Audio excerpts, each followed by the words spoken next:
está na mesa, no dia de hoje, tendo como convidados Antônio Lacerda, diretor-geral da CMPC, e Fernando Marquet, vice-presidente de Economia da Federação e CEO da Butler.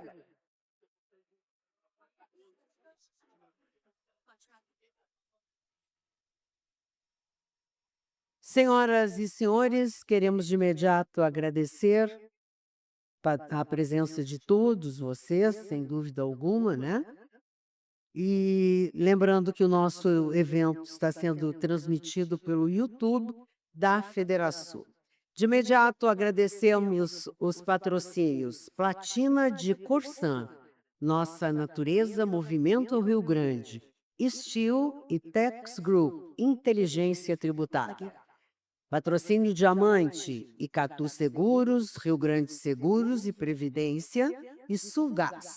Patrocínio Ouro de Banrisul, BAT, BRDERS, CDL Porto Alegre, Unimed, Federação RS e Wilson Sons.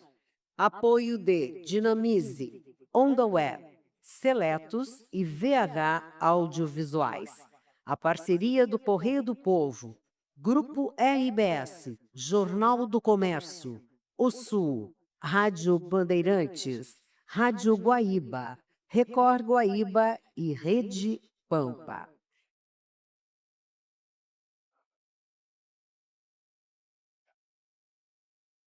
Senhoras e senhores, o nosso presidente da Federação, Rodrigo Souza Costa, agradece a presença das seguintes autoridades.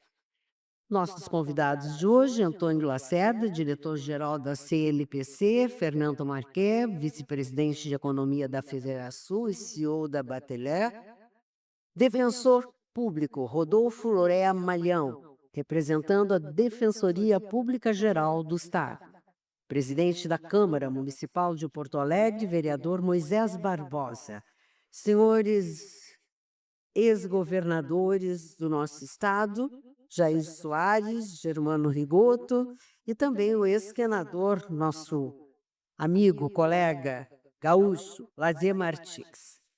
Senhoras e senhores, também queremos agradecer e citar a presença do diretor de Planejamento do BRDE, Leonardo Busato, assim como demais presidentes e dirigentes de fundações e autarquias. Presidente do Conselho Superior da Federação, Humberto Ruga, e ao saudá-lo, saudamos os conselheiros e dirigentes da Federação, ex-presidente da Federação e presidente do Conselho da Mulher Empreendedora da Federação, Simone Leite. Saudamos os demais presidentes, diretores, representantes das associações e câmaras de comércio, indústria, serviços do nosso Estado, bem como a presença do presidente da Federação, AGV, Wilson Noer, e também demais presidentes e dirigentes de entidades de classe. Senhoras e senhores empresários, caros colegas da imprensa. Quero, então, de imediato, dar partida ao serviço, ao trabalho, e, em nome do presidente da Federação, Rodrigo Souza Costa, convidar ao palco o vice-presidente de Economia da Federação, CEO da Bateler, Fernando Marquet, para a sua apresentação. Por favor.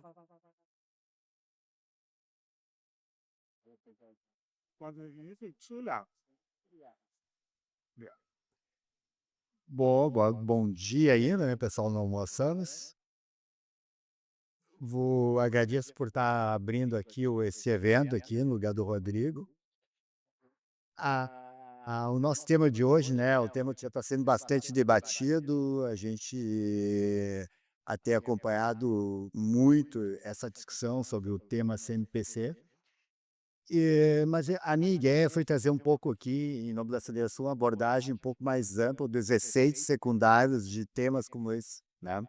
De se ter ou não se ter um investimento no esporte, os efeitos que existem nas cadeias, os efeitos que existem, né, na geração de emprego, na produção industrial, no PIB das regiões, quando a gente recebe ou não recebe, né, o investimento do esporte.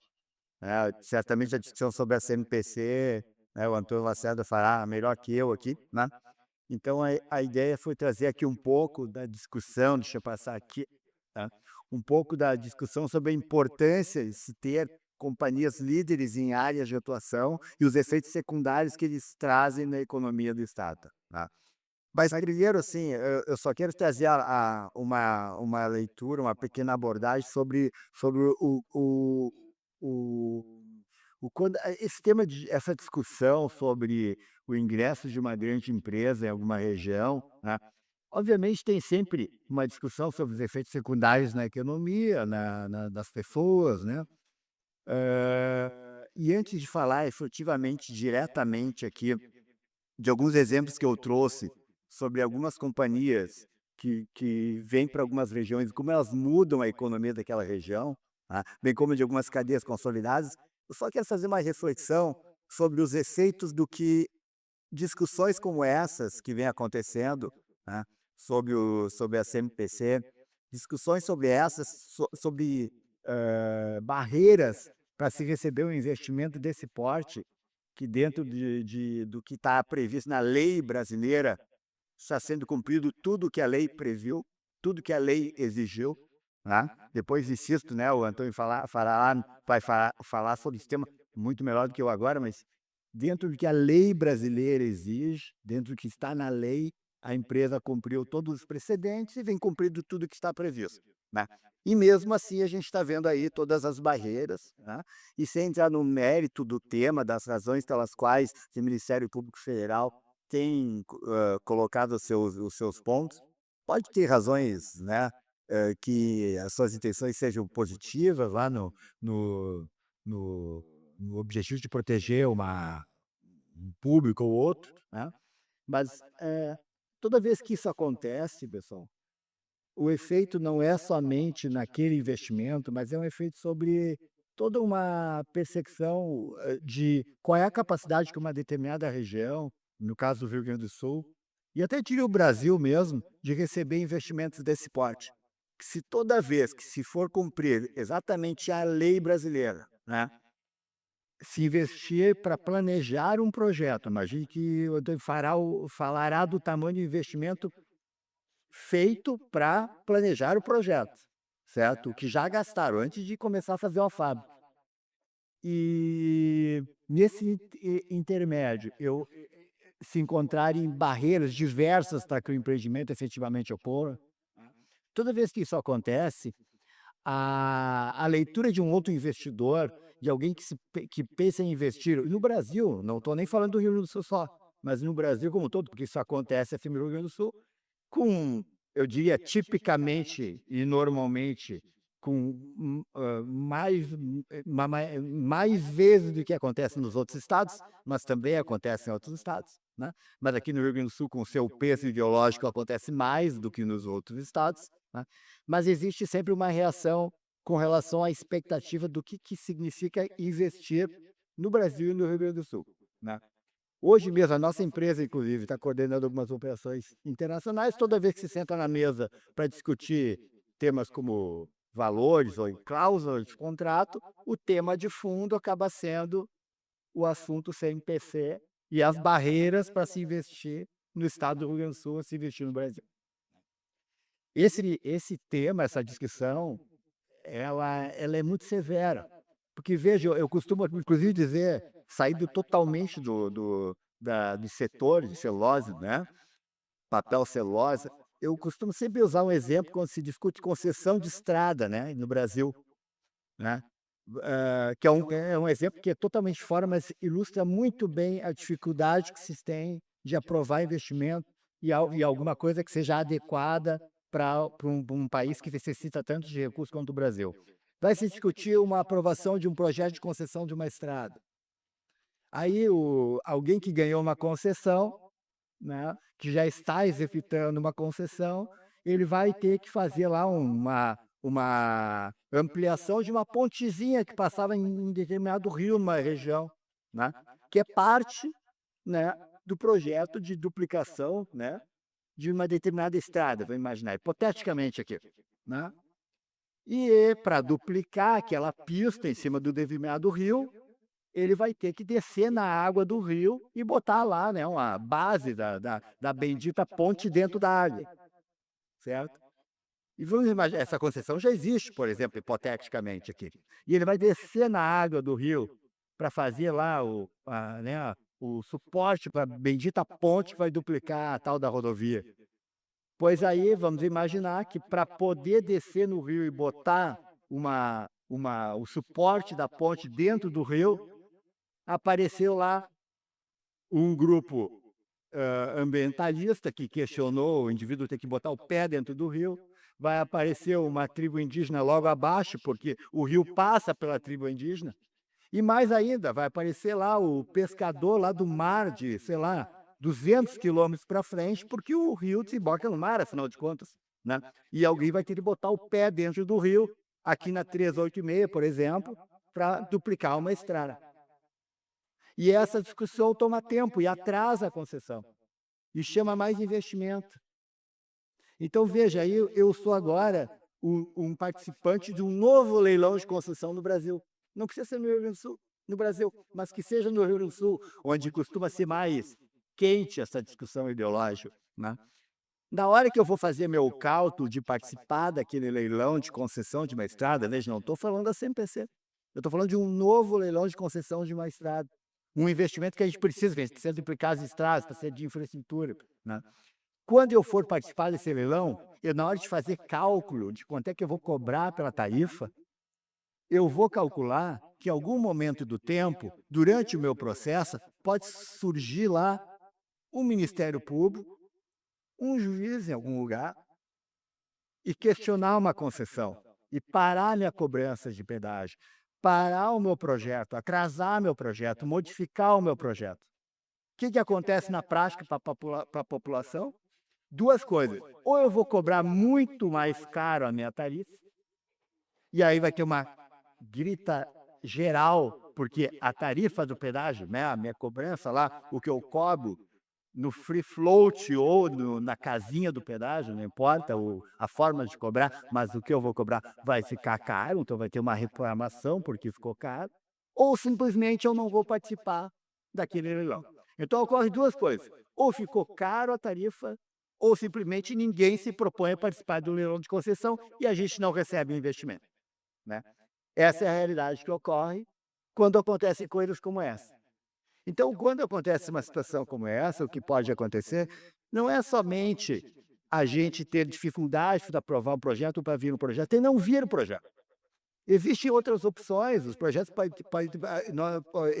aqui o Rio Grande do Sul já compete com vários estados do próprio Brasil. E hoje em dia, a gente compete com outras geografias. O investimento pode ir para outro local. Então, todas as vezes que tem uma discussão como essa, a gente está atrapalhando uma série de investimentos que virão ou viriam para o Rio Grande do Sul, né? E eles vão para os estados vizinhos aí, onde o ambiente é mais, minimamente mais amigável, eu diria, né? Onde não tem lá, talvez, uma briga ideológica tão forte quanto se enxerga aqui no Rio Grande do Sul, obviamente, né? E o que é, na prática, perder algo como isso? Eu trago aqui um exemplo: GM, né? Aqui em Gravataí. Um dado simples de observar: ela fez um investimento de R$1 bilhão na época, muito menor que a CMPC se propõe para fazer, 5 mil empregos diretos, simplesmente dobrou a quantidade de empregos formais na cidade de Gravataí, dobrou, certo? De 54 mil para 109 mil empregos formais, fora os informais, certo? Fora os informais, né? Aquele é carteirinha assinada, lá em Gravataí. O PIB da região passou de 5,6 para 16 bilhões de reais. Uma janela de tempo aí de 20 anos, né? Então, é impressionante a diferença de receber uma companhia como essa. Um outro exemplo: Santa Catarina, Aracari, uma pequena cidade, né? Um investimento muito menor, a instalação da BMW lá, certo? 800 empregos de só. Veja só, na cidade dobrou o número de empregos da cidade formais, dobrou o número de empregos da cidade formal. Mas veja o PIB da cidade: passou de menos de 2 bilhões para 10 bilhões, é 5 vezes o PIB da cidade, numa janela de tempo de 10 anos. 10 anos, somente 10 anos, certo? O investimento porque essas empresas, elas não puxam diretamente somente o seu negócio, elas puxam muitas cadeias. É o fornecedor de papel, plástico, é o restaurante da cidade, é o prestador de serviço, é a empresa de tecnologia. E aqui eu trago algumas cadeias consolidadas, pessoal, que a gente tem aqui na região. Vejam bem, na minha cidade, né? A gente tem lá um polo, aqui eu estou destacando duas, lá tem muitas outras grandes empresas, mas trazendo assim, um polo clássico, metal mecânico, com duas empresas líderes, Randon e Marco Polo, que atinge toda uma região. Poderia ter Tramontina e outras empresas grandes aqui também nisso, mas veja, essas duas empresas polo, que são antigas, elas trazem 9.000 empresas somente de usinagem, solda, coisa indireta, certo? Mais 7.000 empresas só de montagem industrial. Não estou falando aqui de setor elétrico, outras coisas, só diretamente, são quinais, pessoal. Isso é uma pesquisa que pega assim, para quem entende um pouquinho, é o quinai diretamente ligado àquele setor, né? Obviamente tem muitas e muitas e muitas outras empresas em Caxias. Aqui vai ter uma empresa que produz o plástico para essa empresa aqui de usinagem. O plástico lá para embalar, para entregar. Pois isso aí gerou uma outra cadeia em Caxias. Veja, gerou uma outra cadeia, porque aquela empresa que originalmente produzia plástico para embalagem de alguma dessas aqui, ela se aperfeiçoou e criou uma outra cadeia, a cadeia do plástico, que hoje faz produto técnico para vender para o setor automotivo lá. E é outra cadeia, numa região, por quê? Porque surgiu duas empresas líderes que derivaram uma grande cadeia de negócio. Veja, isso faz com que o PIB da cidade de Caxias do Sul seja muito maior, a gente está falando aqui de 83.000 contra 59, que é a média do estado do Rio Grande do Sul, né? E índices de IDH e escolaridade muito altos, né? Lembrando de escolaridade, o Rio Grande do Sul tem 500 municípios mais ou menos. Eu estou falando isso porque eu já vou mostrar Barra do Ribeiro, onde vai sair no PC, né? Veja, um outro polo também, inicialmente com a John Deere, depois Stara, que é para Weber, a região lá do norte, noroeste do estado do Rio Grande do Sul. Da mesma forma, uma cadeia que desenvolveu um grande número de empresas, né? Traz efeitos na economia importantes em termos de PIB, traz efeitos em termos de IDH, desenvolvimento humano, índice de escolaridade muito interessante. Uma outra região aí em Santa Catarina, um polo elétrico com a WEG, né? Um polo importante do setor elétrico com a WEG, aqui não é Joinville, tá? É só a região de Jaraguá do Sul e aí suas cidades em torno. Não é Joinville, que é outro monstro. Somente a WEG e a sua cadeia transformou uma região com uma grande cadeia complementar de empresas do setor, né? De novo, aqui a gente está olhando o elétrico, né? E setor elétrico trouxe um polo complementar, que é o metal mecânico, que fornece para o setor elétrico, um setor plástico, que fornece para o setor elétrico, um setor de serviços, o prestador de serviço, a escola que melhora, porque vai ter um profissional vindo de várias regiões do Brasil para trabalhar numa empresa desse porte, e vai demandar a escola, né? E os serviços indiretos assim por diante, certo? E aí, pessoal, eu trago aqui uma reflexão sobre, de novo, a CMPC, a região onde a CMPC vai instalar a sua planta, né? Essa é uma região pobre, pessoal, do estado do Rio Grande do Sul. É uma região pobre. A remuneração média daquela cidade do emprego é de menos de R$ 3.000. A cidade inteira não tem 3.000 empregos formais, pessoal. A cidade inteira tem 2.852 empregos formais, sendo que 40% disso quase é no campo. Veja, então a CMTC sozinha, né, direto dobra, né, o número de empregos formais da cidade, certo? Tá? Veja, é uma cidade que o índice de desenvolvimento humano é baixo, pessoal, muito baixo, né? Quando comparado com outros. E principalmente, veja só o ranking de escolaridade desse município. Num estado de 500 municípios, ele ocupa a 40ª, 53ª posição, certo? Portanto, né, é uma região muito simples, muito pobre, para dizer o mínimo. Então, além do fato de que A gente, quando traz uma empresa líder, ela transforma economicamente muito uma região, você impacta uma região pobre de uma forma muito positiva, né. E aqui eu quero lembrar o que a gente perdeu, né. Por que que eu quero insistir nesse ponto? Eu quero lembrar para todo mundo aqui que está nessa sala tem idade suficiente para lembrar da perda da Ford no estado do Rio Grande do Sul, né. Então a gente está lembrando aqui, a gente está falando a gente trouxe a GM aqui, e a gente mostrou o que aconteceu. Por uma questão também ideológica, é outra conversa, por outras razões, a gente à época perdeu a Ford, todo mundo lembra bem disso. Eu só quero, para terminar aqui, lembrar que quando nós perdemos a Ford, pessoal, a gente não perdeu só a Ford, o emprego que a Ford geraria e a cadeia que se criaria para fornecer a Ford.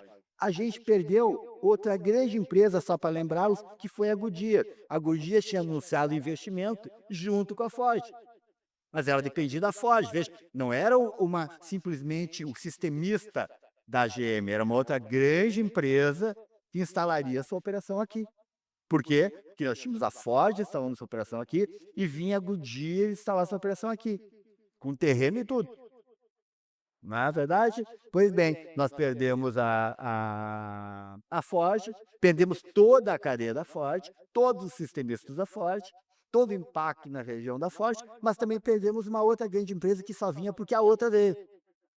Né? Então, esse efeito indireto que existe desse investimento do esporte, pessoal, a gente só consegue dimensionar o que a gente perde, a gente não consegue dimensionar o efeito total do positivo que negócio como esse impacta. Então, para finalizar, né, a nossa reflexão aqui é o seguinte, que mesmo quem tem uma boa intenção, e talvez por uma boa intenção, né, vou defender que seja uma boa intenção estar lá preocupado com os povos, né, com os indígenas, os quilombolas, com os pescadores, né? Mesmo com essa boa intenção, ele está prejudicando e muito estes mesmos públicos no momento que se abre mão do investimento. Certamente deveria ser medido, acho que até uma responsabilidade do Ministério Público e outros que estão envolvidos, impactando essa decisão, medir hoje o que é, como vive essa gente, o impacto dessas pessoas, o que essas pessoas têm acesso, seja em educação, seja em qualidade de vida, e medir aqui há 20 anos. Né? Deixa bem investimento e mede de novo essas mesmas pessoas, porque se é cobrado, né, das pesquisas de avaliação de oportunidade, qual o impacto, né, que se tem negativo, deveria se medir agora a realidade dessas pessoas para que há 20 anos dê um impacto positivo. Talvez daí aqui a 20 anos, um outro investimento desse porte, a gente tivesse menos fricção, para dizer o mínimo, né? Então, pessoal, a reflexão é essa, né? O efeito secundário é bastante grave de se prejudicar um negócio como esse. Eu tenho certeza que o Antônio vai falar muito melhor que eu sobre o que diretamente está acontecendo ali. Mas a nossa preocupação, obviamente, é o que pode extrapolar para o restante do Estado nessa visão de que o Estado não seja um Estado amigável a investimento. E isso é muito negativo aqui para todos nós, aqui, empreendedores do Estado, e para os nossos filhos. Né? Obrigado.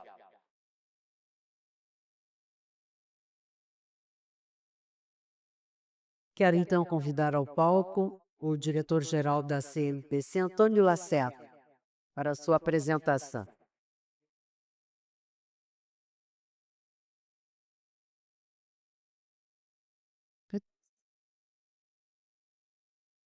Seja bem-vindo. Obrigado, obrigado. Obrigada. E para passar os slides aqui, né? Bom dia a todos e todas, ou boa tarde, ainda não sei. Agradeço ao presidente Rodrigo, vice-presidente e amigo Rafael pelo convite. Vice-presidente Fernando também, muito obrigado pelas palavras. Uma excelente apresentação com dados que representam o impacto dos investimentos de uma empresa numa determinada região. Eu trouxe alguns slides para exemplificar o que eu vou falar e eu vou botar para cá. O primeiro deles, a CMPC, já pelo terceiro ano consecutivo, são 3 anos que a empresa é reconhecida pelo Dow Jones Sustainability Index como a empresa de papel e celulose mais sustentável do mundo. Esse ranking, ele engloba 30 empresas em todo o mundo e nenhuma empresa da América do Sul foi até agora, fora a CMPC, por 3 anos consecutivos, reconhecida dessa forma. Países da Europa ou empresas localizadas na Europa que tradicionalmente eram reconhecidas com esse prêmio. Isso não vem por acaso. Eu sempre começo falando do investimento que nós temos já no Brasil. A CMPC é uma empresa chilena que tem como principais acionistas uma família, que é a família Matte, M-A-T-T-E, Matte.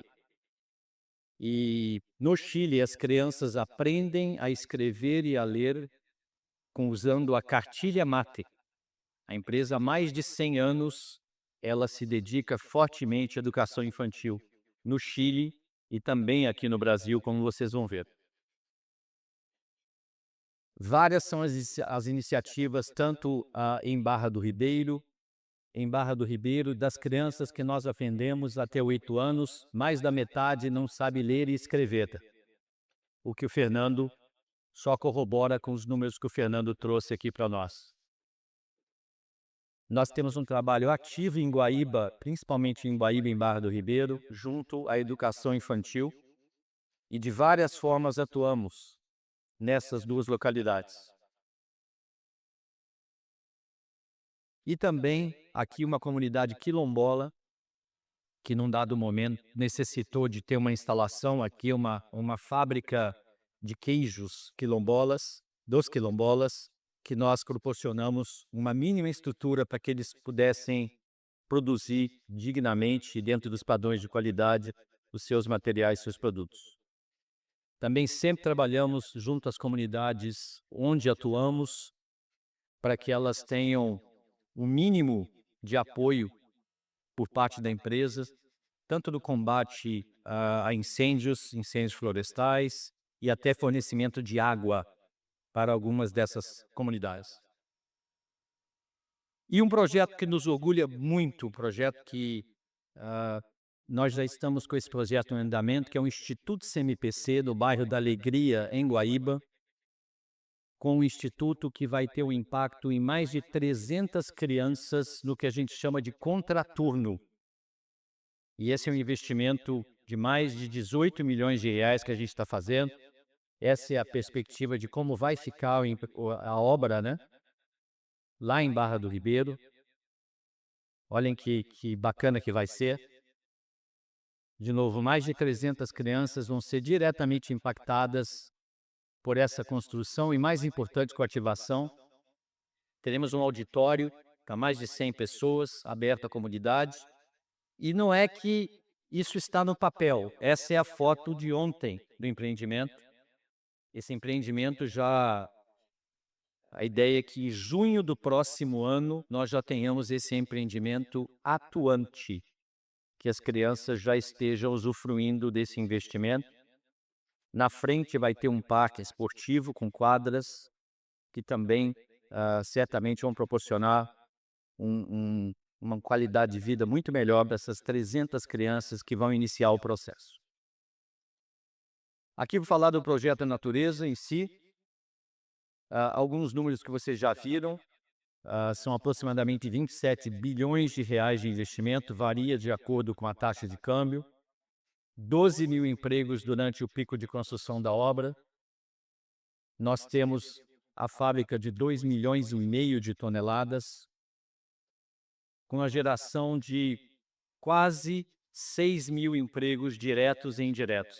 E aqui, Fernando, a proporção é de 1 para 20. Para cada emprego que você gera, nós temos outros 20 empregos gerados na cadeia produtiva. Algumas perspectivas de como vai ser a fábrica, isso é novo. Essa é a fábrica que a gente imagina como vai estar em 2029, 2030, já arborizada. E vai ser a fábrica mais moderna de celulose do Brasil. Aí vejam, parece até um campus de universidade, né? Parece bastante, mas essa é a perspectiva de como vai ser a nova fábrica. São 27 bilhões de reais, dá para fazer muita coisa.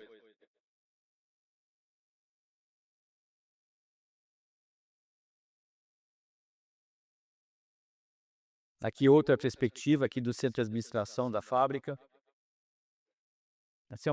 Realmente vai ser aberta a visitação, inclusive, e é por isso que a gente está tomando cuidado muito grande para que ela seja uma fábrica aberta, transparente. Bem bacana, né? E aqui temos um vídeo de como vai funcionar.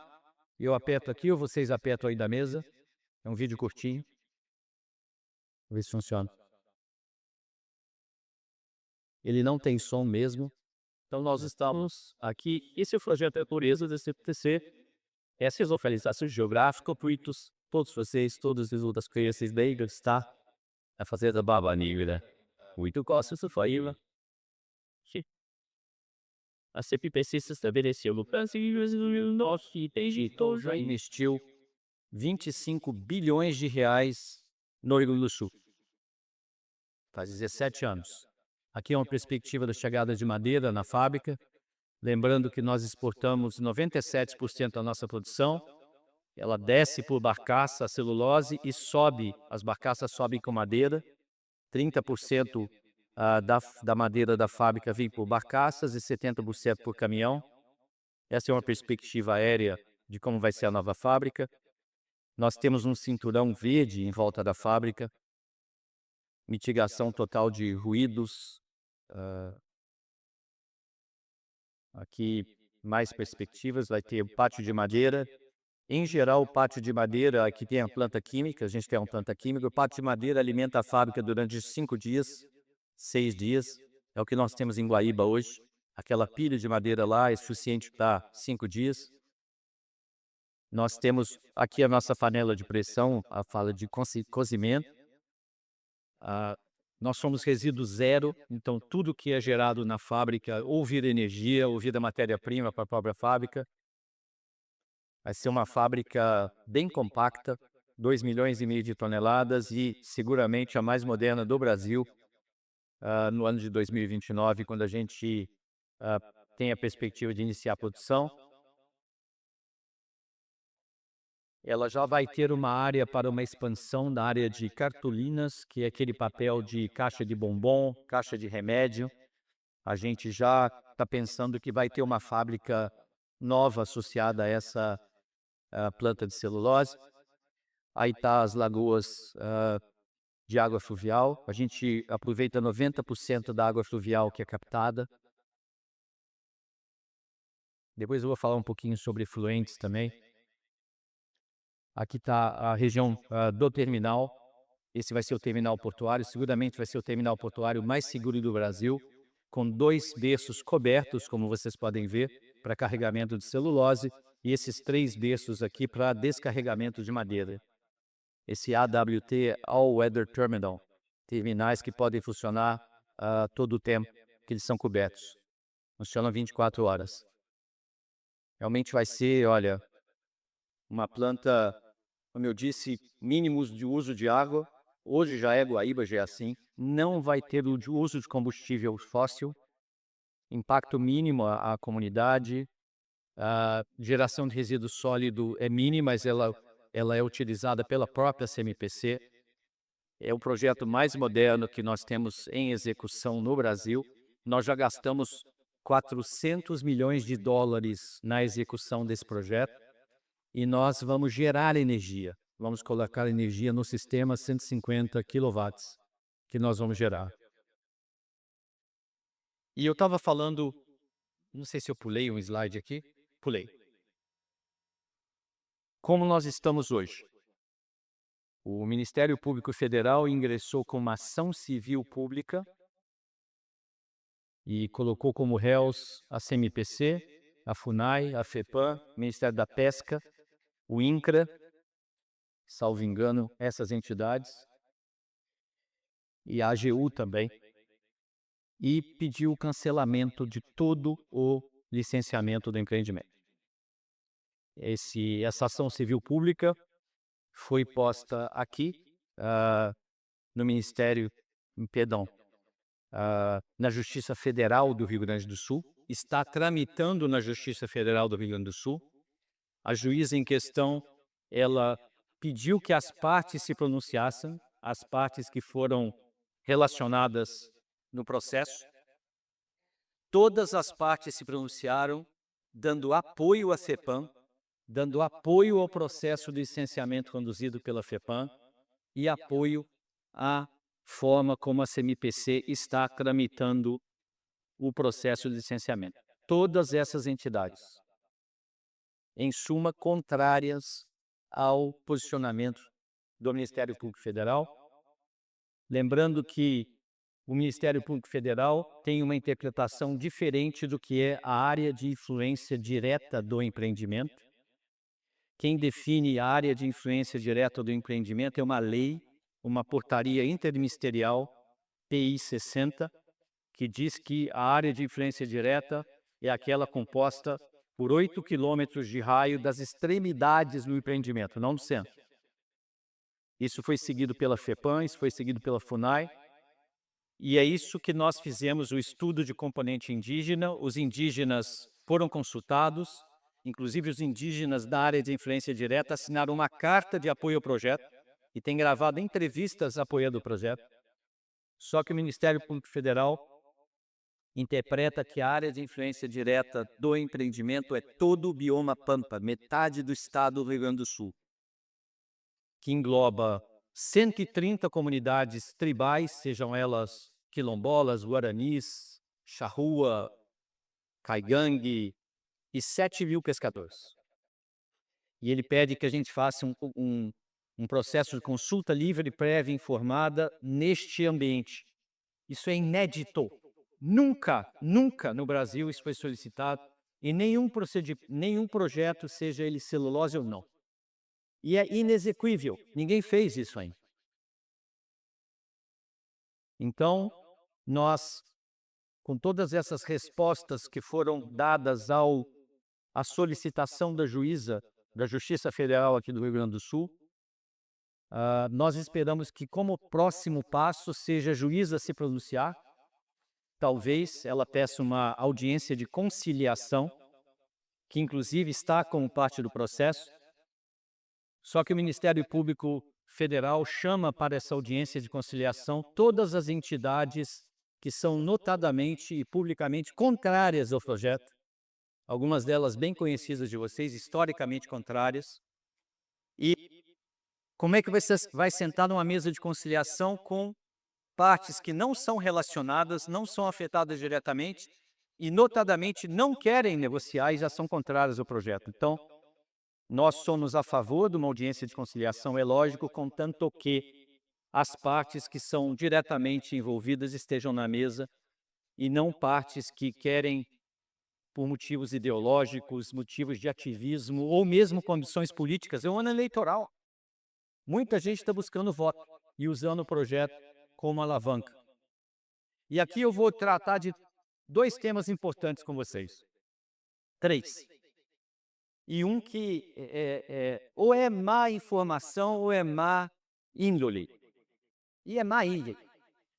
No domingo saiu uma fotografia, se vocês viram, nem vejam, não viram, não vejam, da fumaça da fábrica, que era um vapor tóxico.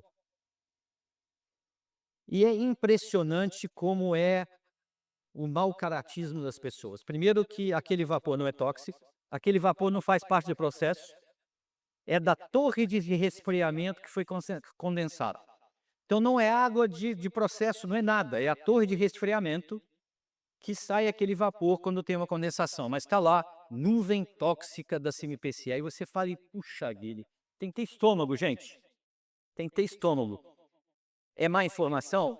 Pode ser. É má índole, é má fé? Sim. É gente querendo se aproveitar desse tema.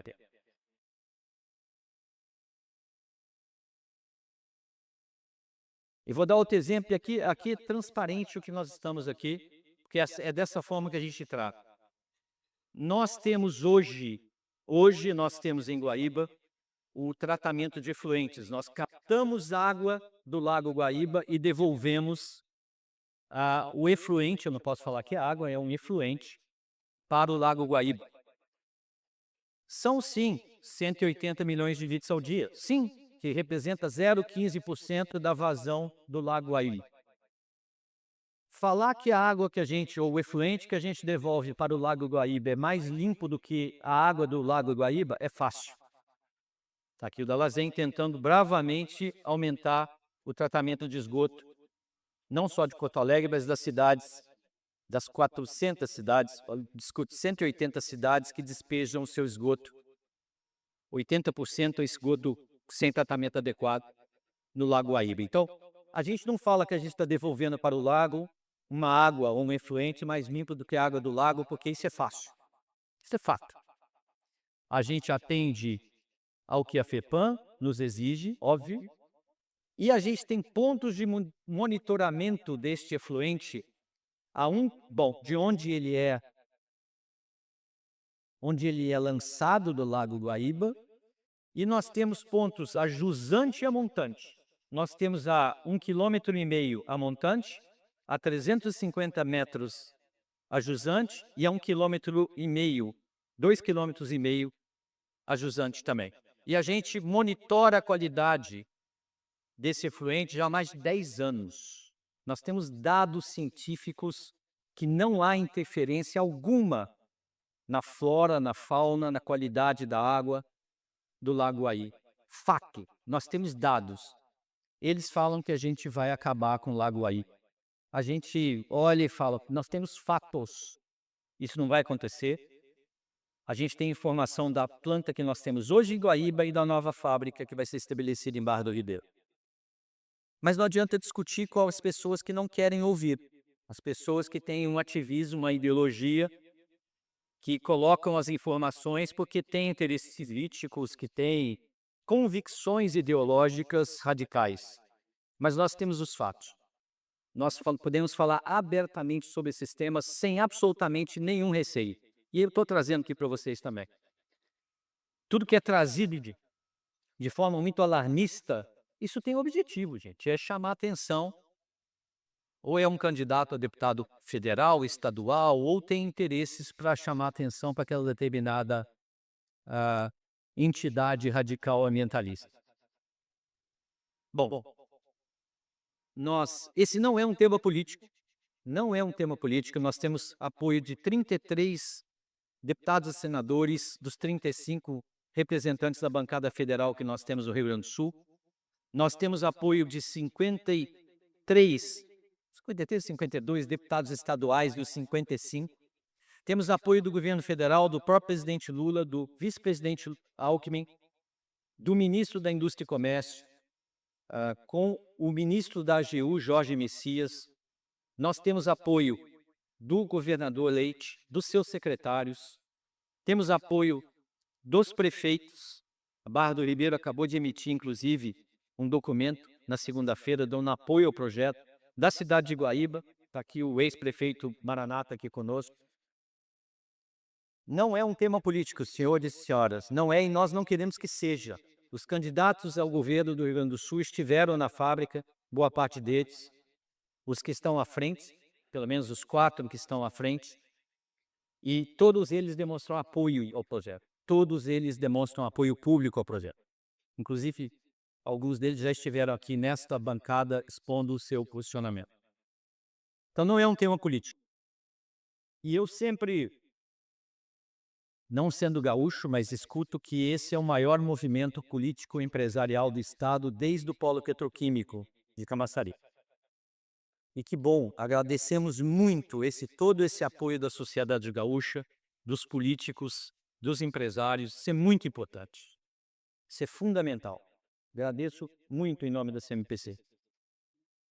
E volto a dizer que essa pretensão do procurador federal, ela não tem precedente no Brasil e, pior do que tudo, sendo uma ação estruturante, ela traz consequências muito graves para o Rio Grande do Sul e para o Brasil. Não é à toa que a própria AGU está se posicionando contra o Ministério Público Federal, a Casa Civil também. porque o precedente não somente afasta investimentos ou novos investimentos no Brasil, ele também pode paralisar alguns investimentos. O conceito que essa amplitude que traz o procurador a respeito da área de influência direta do empreendimento, que, de novo, é uma atribuição do órgão técnico responsável, que é responsável pelo licenciamento, e não pelo Ministério Público Federal, que aqui, medindo as palavras, está extrapolando das suas funções. Está. Então, é um precedente perigoso para o Brasil e não é à toa que o governo federal está agora, desde 3 semanas para cá, completamente empenhado em se posicionar contrário ao posicionamento do Ministério Público Federal. Isso já está escrito em várias das manifestações que FUNAI, INCRA, a própria FEPAM aqui do Estado, a AGU, todas se posicionando contrária à posição do Ministério Público Federal. Então é triste estar acontecendo isso? É bem triste, mas nós temos convicção que estamos fazendo a coisa certa, de acordo com a lei, isso não somente dito por nós, mas dito pelos órgãos responsáveis por conduzir o processo de licenciamento e acompanhar o processo. A FUNAI já se posicionou 3 vezes, e já me disseram que isso é quase impossível da FUNAI, que é um órgão que geralmente se abstém de se posicionar, 3 posicionamentos a favor do procedimento que está sendo feito aqui. E as pessoas me falam, qual é o tempo que a gente tem? Nós não temos muito tempo, tá? E aqui eu trouxe, tem 3 projetos, tem até um 4º projeto que é Eldorado, mas tem 3 projetos na boca do gol, já que a gente está falando de Copa do Mundo, para que sejam aprovados. Um novo projeto da Bracel, um projeto no Paraguai da Paracel, e tem um projeto da CMPC e um projeto do grupo JBS da Eldorado, no Mato Grosso do Sul também. Se a gente não conseguir aprovar o nosso projeto nos próximos 6 meses, um desses projetos é aprovado e a gente perde a janela de mercado que nós temos. O mercado de celulose cresce aproximadamente 1 milhão, 1,5 milhão de toneladas ao ano. Se entrar uma fábrica antes da nossa, além do fato que são 2 fornecedores de tecnologia, a Valmet e a Andritz, se eles se ocuparem com um novo projeto, e se a gente não pegar essa lacuna de mercado que existe hoje, existe espaço para mais uma fábrica de celulose de 2,5 milhões de toneladas para iniciar a produção em 2029. Se não for a nossa, a gente perde a janela e esse projeto pode não acontecer mesmo. Então é por isso que tempo também é importante para nós. Sempre me perguntam isso e eu deixo claro. Nós não estamos indo para o Paraguai, não é uma opção. Nós já gastamos 400 milhões de reais, repito aqui, dólares, desculpe. Já gastamos 400 milhões de dólares no projeto da fábrica em Barra do Ribeiro. A nossa primeira opção é Barra do Ribeiro, a segunda opção é Barra do Ribeiro, a terceira opção é Barra do Ribeiro. E novamente eu gostaria de agradecer imensamente todo o apoio político e empresarial da sociedade gaúcha para defender mais do que um projeto, defender 6 mil empregos diretos e indiretos, na proporção que foi mostrada pelo Fernando, 20 para 1, outros 100 mil empregos que são gerados dentro da cadeia produtiva. Nós estamos conduzindo o processo de acordo com a lei. Nós estamos conduzindo o projeto de acordo com o que nos é exigido pelos órgãos reguladores, pela FEPAM, que é quem emite a licença, o órgão licenciador, e mais importante ainda, temos por escrito o parecer das entidades governamentais que têm que dar anuência e o ok das comunidades indígenas diretamente afetadas, que se pronunciam claramente a favor do projeto. Barra do Ribeiro vive hoje com 20 milhões de reais de orçamento. A cidade vive com 20 milhões de reais. Só nos primeiros 18 meses, a CMPC vai investir 85 milhões de reais na cidade, sem contrapartida. A gente vai melhorar a estrutura viária, melhorar o prédio da Brigada Militar, da Polícia Civil, fazer cercamento eletrônico na cidade. hospital e educação. E a arrecadação da cidade, num segundo momento, vai sair dos 20 milhões de reais e vai saltar para algo como 80, 90 milhões de reais. Nós pagamos 500 bilhões de reais, 510 para ser mais preciso. Aliás, eu posso datar as vírgulas para vocês, sou eu para sempre. 510 milhões de reais de imposto do Rio Grande do Sul. 75 municípios são beneficiados. A arrecadação vai sair de 510 bilhões de reais para 1,2 bilhões de reais diretamente aos municípios do estado.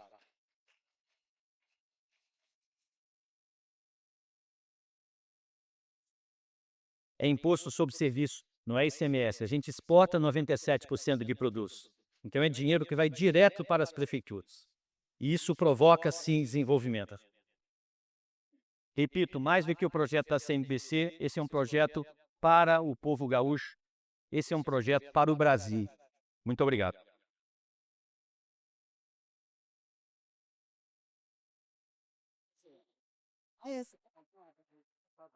Quero convidar ao palco, por favor, o presidente Rodrigo Souza Costa e o Fernando Marquet, que também esteve aqui nesse palco fazendo a sua apresentação.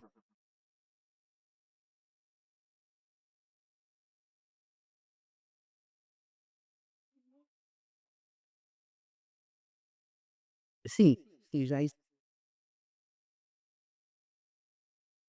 palavra é sua, presidente, por favor. Muito obrigado. Acho que eu vou começar provocando, primeiro cumprimentando o Tom Lacerda e o Marquet pelas abordagens, né?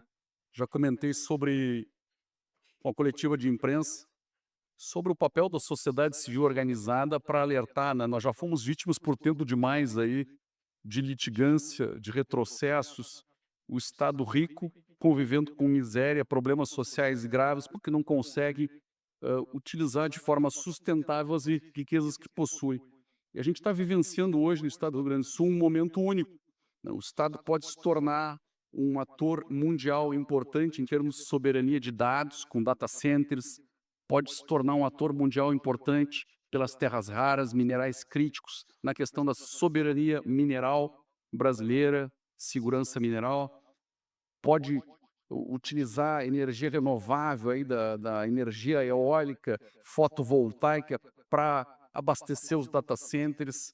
Então tem um estado que teve aí, que já teve posições relevantes do Brasil na educação, na saúde, na segurança pública, com os setores econômicos pujantes, foi sendo vítima ao longo dos anos de uma beligerância ideológica e de uma incapacidade de encontrar soluções rápidas, que fez com que a gente fosse perdendo posições em relação a vários outros estados do Brasil. E aí passamos por uma tragédia climática sem precedentes, precisamos nos reerguer e justamente a sorte parece que está nos agraciando de novo, surgem oportunidades que não existem em nenhum lugar do mundo. Se olhar os data centers, a CMPC, energia eólica, e parece que, olha, mas o destino de vocês nos atam as mãos, nos jogam dentro d'água para nadar de mãos atadas, né? Dá a impressão que é isso, porque a gente fala de um fundo constitucional. Como é que nós vamos pedir um fundo constitucional para o resto do Brasil se a gente rejeita um investimento de 27 bilhões de reais? É até meio vergonhoso, né? Meio não, é totalmente vergonhoso, né? Daqui a pouco o Brasil vai olhar para nós e vai dizer assim, mas vocês querem o quê? Vocês rejeitam tudo que a gente manda, né? O problema são vocês, o problema não são as oportunidades, não é a falta de ajuda. Então, eu acho que tem que fazer um pouco de uma reflexão desse momento que a gente está vivenciando, mas eu queria ouvir, Marquinhos, já falasse um pouco, trabalha bastante com fusões, aquisições, sobre como é que está impactando isso na cabeça dos investidores nesse momento do Estado e o que isso pode representar para nós? A preocupação é aquilo que eu salientava, né? Tal como se fazem um volume de investimento significativo para planejar, que é um empreendimento, né?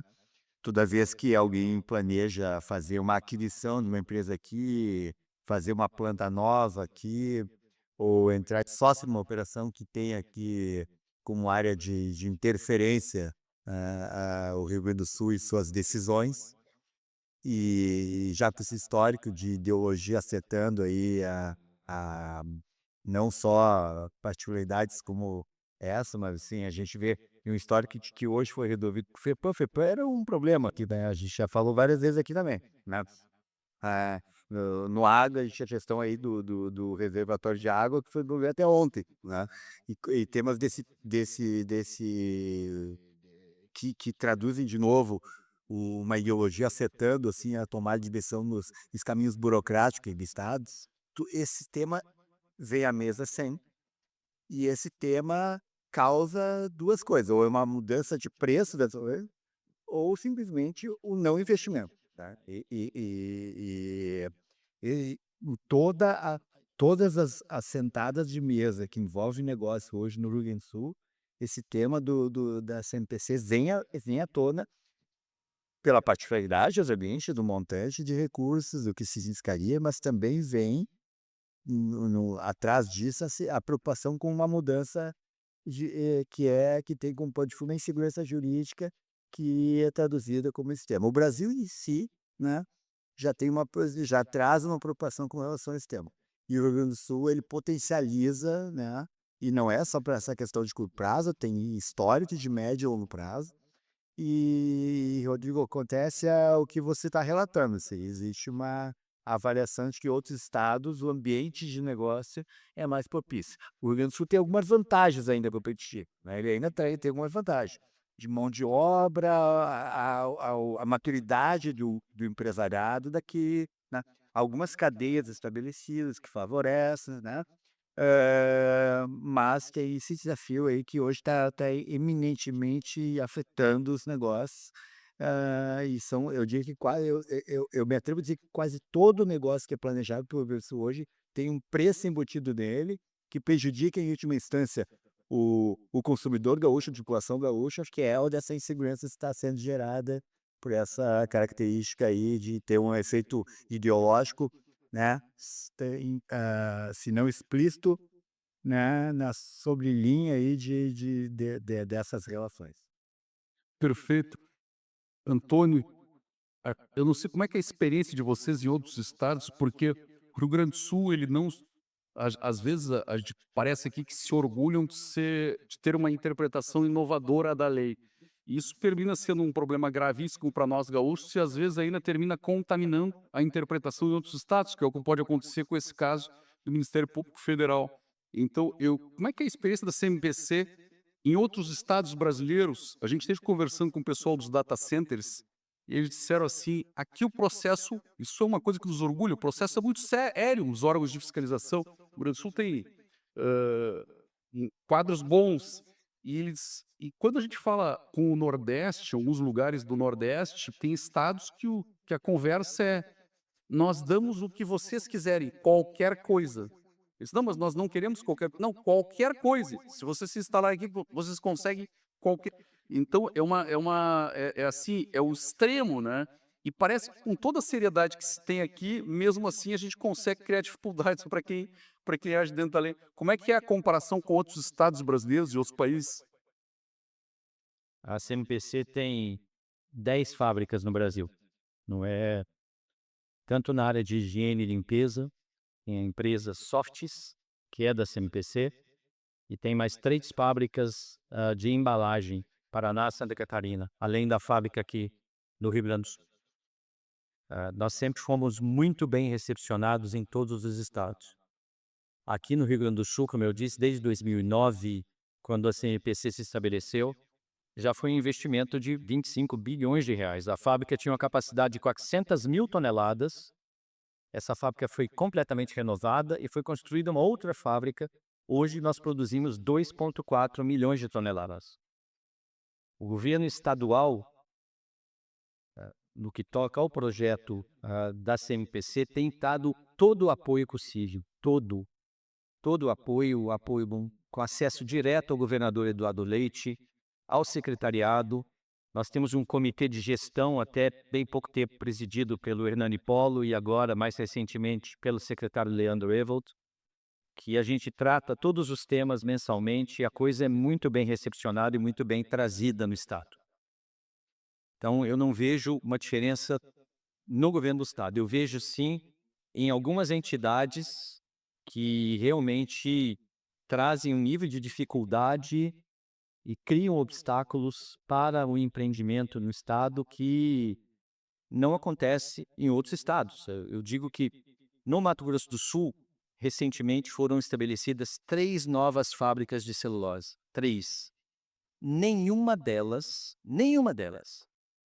recebeu esse tipo de recomendação por parte do Ministério Público Federal do Mato Grosso do Sul. Nada, zero. E lá o processo de licenciamento é de 8 meses. Aqui é de 2 anos. Aliás, o nosso já passou de 2 anos. Ok, mas são regras que já vinham. É 2 anos de licenciamento, planejamos 2 anos antes. A gente começou o processo de licenciamento abril, maio de 2024. Então estamos aí há mais de 2 anos no licenciamento. Se fosse no Mato Grosso do Sul, já teria saído. Aliás, se fosse cumprido os 2 anos, o nosso também já teria saído.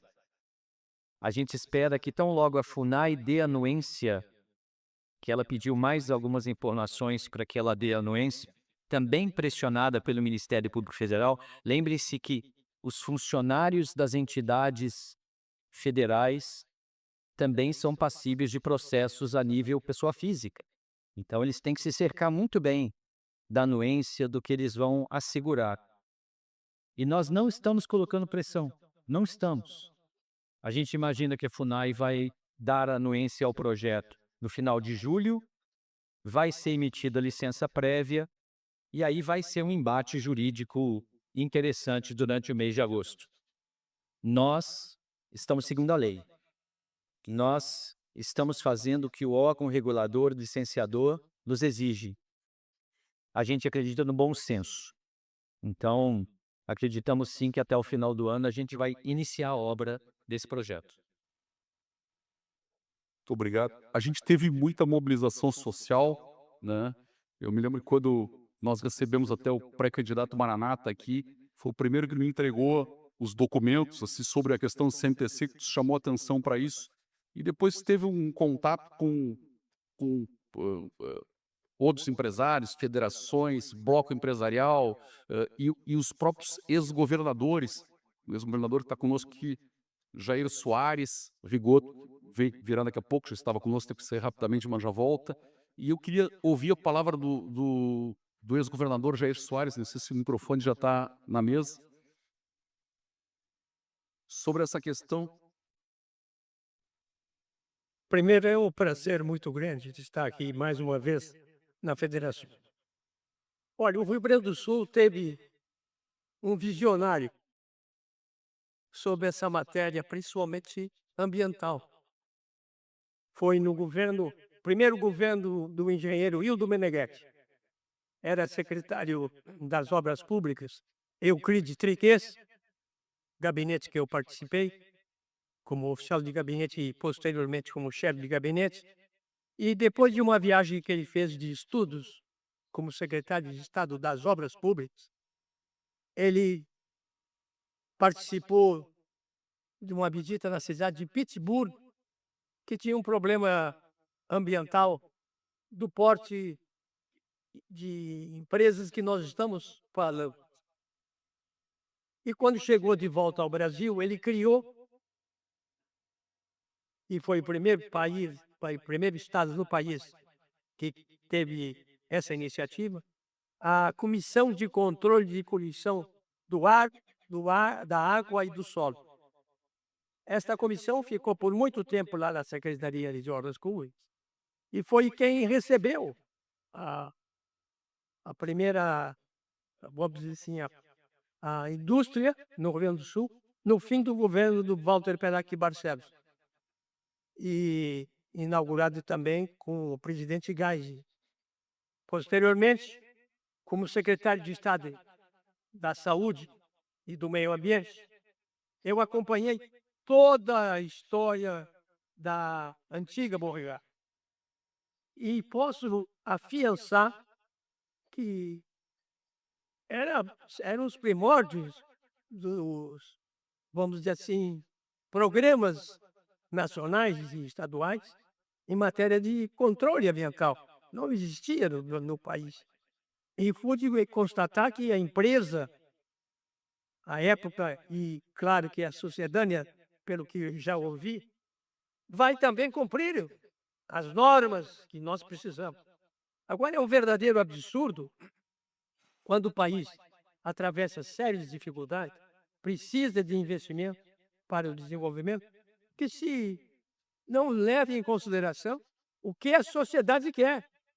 Porque o Rio Grande do Sul, na realidade, inclusive a Barra do Ribeiro, e eu tive, depois de 25 anos que saí da Secretaria de Saúde, uma homenagem lá na Barra do Ribeiro, porque ficou uma das 5 maiores empresas autossustentáveis no campo ambiental. Então, a minha presença aqui, atendendo o convite, presidente, é justamente para trazer o meu apoio. É certo que o meu apoio hoje não tem o valor se eu estivesse munido de um mandato, mas o meu apoio tem porque eu tenho uma experiência apenas de 72 anos na vida pública. E eu aplaudo, inclusive, e espero que os governos e o próprio Ministério Público Federal façam o que deve ser feito, ou seja, conceder o laudo de instalação dessa empresa. Muito obrigado, Bruno.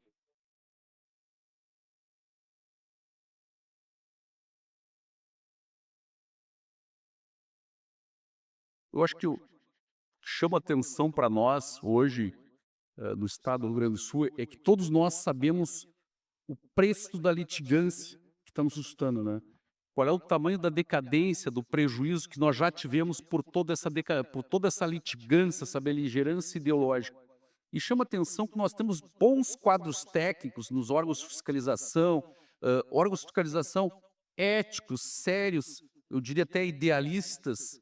E aí a gente enxerga um Estado com baixos níveis de corrupção, não se enxerga grandes escândalos, não se convive com escândalos de corrupção no Estado do Rio Grande do Sul.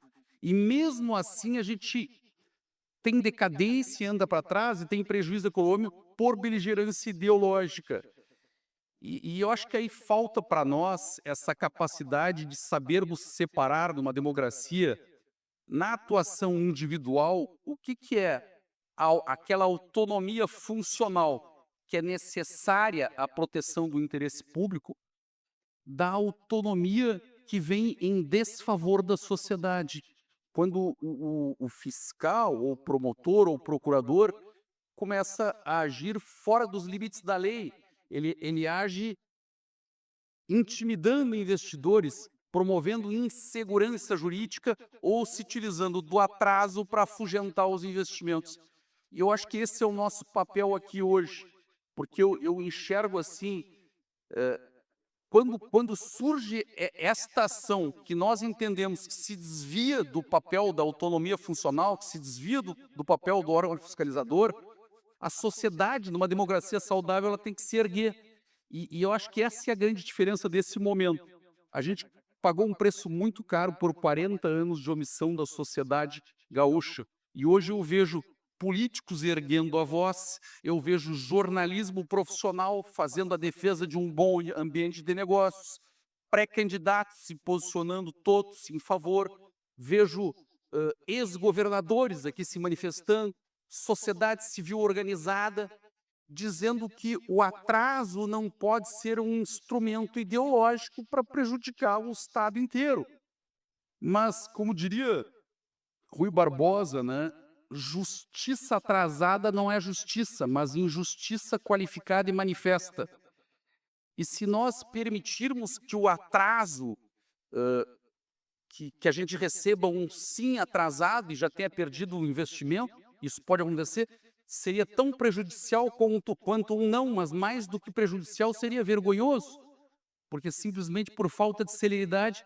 Então, eu acho que esse orgulho que eu tenho hoje da sociedade que reage e diz, não, nós temos que ter um futuro melhor e precisamos ter respostas rápidas dentro da lei, né? Eu gostaria de ter também da Justiça Federal, porque essa democracia ela tem que ser capaz de ter instituições que se autocorrijam, que entreguem respostas rápidas. A democracia não pode ser um fim em si mesmo, ela tem que ser uma ferramenta a favor da qualidade de vida, no combate à miséria, no desenvolvimento sustentável. Ela não pode dizer, não, vamos ficar esperando e a gente vai perdendo as oportunidades, vai ficando para trás, e é o que eu sinto hoje. Mas, porque senão nós seríamos 11 milhões de gaúchos, nos tornaríamos reféns de uma pessoa, de um servidor público, que ganhando ou perdendo, nos atrasando, nos tornou reféns. Então, para mim, esse é o grande desafio hoje. Eu gostaria de ter esse orgulho da Justiça Federal, que ela atuasse com celeridade e resgatasse a segurança jurídica do Estado do Rio Grande do Sul, o bom ambiente de segurança jurídica, e resgatasse o futuro dos gaúchos. Se nós perdermos esse investimento, me parece, Fernando, que é um ponto de não retorno, porque nós não vamos convencer mais ninguém a investir no Estado. Depois de mandarmos embora o maior investimento da nossa história, que está acolhido por 11 milhões de gaúchos, se uma pessoa consegue evitar ou atrasar e a gente perca esse investimento, nós não teremos mais argumentos para convencer alguém de que é seguro investir no Estado do Rio Grande do Sul. Eu acho que tu colocou um ponto muito relevante, Rodrigo. Assim, eu diria que hoje, independente do que está acontecendo, o Rio Grande do Sul já vive uma particularidade que, se existe uma outra opção parecida, eu tendo a traduzir o que eu percebo nas negociações que a gente participa, um desinteresse da primeira opção ser o Rio Grande do Sul. Acho que é diferente assim, porque a gente tem uma história aqui, já conhece, já está investido e tal. A gente já vive essa situação hoje. Eu acho que já vive essa situação nesse momento, né? Destaco que o que diferencia ainda é mão de obra, né? E alguns polos muito fortes que se a empresa tiver relação com aqueles polos, favorece elas estarem aqui. Fora isso, é o empresário daqui que atrai o investidor, né, estrangeiro aqui, e o investidor estrangeiro mantém o negócio a partir daqui, né? Que de alguma forma é semelhante ao que aconteceu com a CMPC originalmente. Agora, eu concordo com esse teu ponto. A minha leitura é que se houver a perda desse investimento da CMPC, eu acho que o Rio Grande do Sul entra numa trajetória, uma espiral negativa muito difícil de ser esperado por um bom período de tempo. Eu não vejo fato novo hoje, eu não consigo imaginar qual seria o fato novo para fazer uma mudança depois disso acontecer. Eu realmente não enxergo, até porque a gente tem um estado que ele é dividido, sim, né, ideologicamente falando, né? Eh, Toda eleição mostra isso. Mas nesse momento, os pré-candidatos de esquerda estão a favor do investimento, de direita, de centro, liberais. Os grupos ideológicos contrários eles estão se mostrando são muito pequenos, né? Eles são barulhentos, mas são muito pequenos. Na verdade, estão tornando refém porque é mais fácil atrasar, destruir do que construir e acelerar, né? Basicamente é isso, né? Né? A minha única consideração é separando também da eleição, né, o quão fortes esses grupos ideológicos são no estado do Rio Grande do Sul, né? Porque eu acho que a gente está no período eleitoral, então hoje o candidato mais radical e mais alinhado com quem efetivamente está defendendo hoje o- a, a, a postergação do investimento, vou falar esse termo, porque é passar por todo aquele ritual de consultar 7.000 perfilhadores, né, que é basicamente inviabilizar, como você fala. Eu acho que mesmo o grupo mais radical, alinhado a essa visão, não tem coragem de vir a público hoje, né, na véspera de uma eleição, dizer que é contrário ao investimento desse porte no estado do Rio Grande do Sul, que não recebe investimentos de porte há muito tempo, que está empobrecendo, que não consegue reter o recurso humano jovem qualificado que vai para outros estados, que tem mais atratividade, que o ambiente de negócio se mostra mais eh, amigável ao empreendedor. Então, acho que nem esse candidato tem coragem de falar isso. Mas eu não tenho essa certeza de que, de fato, os seus grupos de apoio efetivamente acreditem e defendam isso. Eu tenho dúvidas, francamente, tá? De quem está por trás lá, se de fato colocado aqui na mesa, um debate, e se de fato a gente perceberia dos grupos de apoio que de fato estão alinhados e acham que é só essa pessoa individualmente que realmente tem essa visão. Eu tenho dúvida disso e acho que isso é a visão geral que se tem com relação ao Rio Grande do Sul hoje, né, que o Rio Grande do Sul tem sim arraigado dentro dele um quadro ideológico forte em várias entidades e vários dos passos burocráticos que aprovam investimentos ou apoiam investimentos ou ajudam o empreendedor no estado do Rio Grande do Sul. O que difere sim de outros estados, que a gente também atua e é perceptível. Eu acho que tem um desafio adicional no Rio Grande do Sul aqui, que se perder isso, esse investimento, eu acho que esse vai ficar muito latente esse problema hoje instaurado nas entidades burocráticas do Estado, do impacto ideológico que se tem e quanto isso afeta os negócios. Eu, eu vou dar um exemplo que eu não vivi, mas sempre me contam, estou aqui o Walter Lídio, que foi do senhor Lutzenberger, que ao mesmo tempo que apontou o problema, ele trouxe uma solução.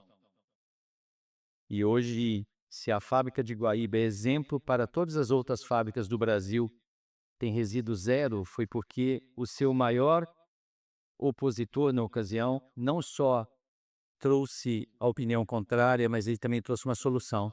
Tanto que até hoje uma empresa associada à família dele presta serviços para nós fazendo o tratamento de resíduos da fábrica, né? Então, isso trazer o problema é fácil, ainda mais numa de eleição. Se a solução existe, que ela também venha junto com a crítica, isso é importante. Eu vivi a abertura do Centro-Oeste brasileiro pelos gaúchos. Os gaúchos abriram o Centro-Oeste brasileiro quando não existia nada. O Mato Grosso era um cerradão. Goiás, Mato Grosso do Sul, e foram os gaúchos que abriram, desbravaram com pioneirismo, coragem, levavam a família na carroceria do caminhão e ali viviam durante um tempo, até que se estabeleceram. E hoje o Centro-Oeste brasileiro é o que é por conta dos gaúchos. Esse pioneirismo é induvidável, incontestável. Esse mesmo pioneirismo ele se traduz em outras áreas, tanto na área industrial, polo eletromecânico de Caxias, e também na área jurídica. Rio Grande do Sul sempre foi um estado onde as jurisprudências foram criadas. Uma justiça muito forte, muito coesa, muito sólida. E sempre sem o ativismo e a ideologia que, infelizmente, a gente está vendo agora. Este caso da CMPC é talvez hoje, não sou eu que disse isso, um dos maiores exemplos de insegurança jurídica do Brasil, porque existe a lei e a própria entidade do governo federal que deveria fazer com que a lei fosse cumprida está interpretando um convênio que o Brasil é signatário, deixando a lei de lado e criando um exemplo de insegurança jurídica inédito no Brasil e com grande dimensão e grande impacto, não somente no Rio Grande do Sul, em todo o Brasil. Então, é que esse ineditismo do Rio Grande do Sul, que esse pioneirismo do povo gaúcho nas suas mais diferentes vertentes, ele não seja contaminado pela ideologia e pelo ativismo. Para mim, esse é o ponto principal. Perfeito. E a gente percebe também, em outros estados tem um desafio que é superar níveis de corrupção do serviço público. A gente vê investidores que saem daqui e o sujeito vai lá e diz, não, eu me sinto achacado, tem que estar, os servidores estão tentando negociar sempre contigo para investir em tal lugar.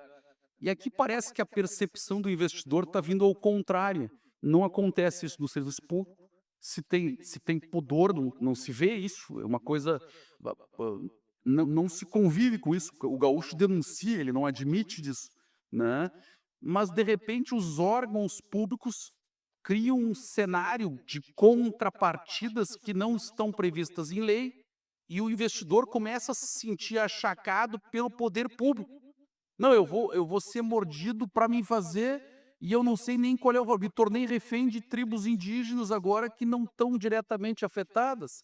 Né? Então, essa percepção ela é terrível, porque aí é o inverso. É quase como o investidor se sentindo achacado numa forma de corrupção trazida na forma da lei. Quer dizer, então, eu vou ser achacado na forma da lei agora, né, dentro por órgãos oficiais, né? E eu não sei nem qual é o valor. E depois que eu fiz o primeiro investimento, eu me tornei refém.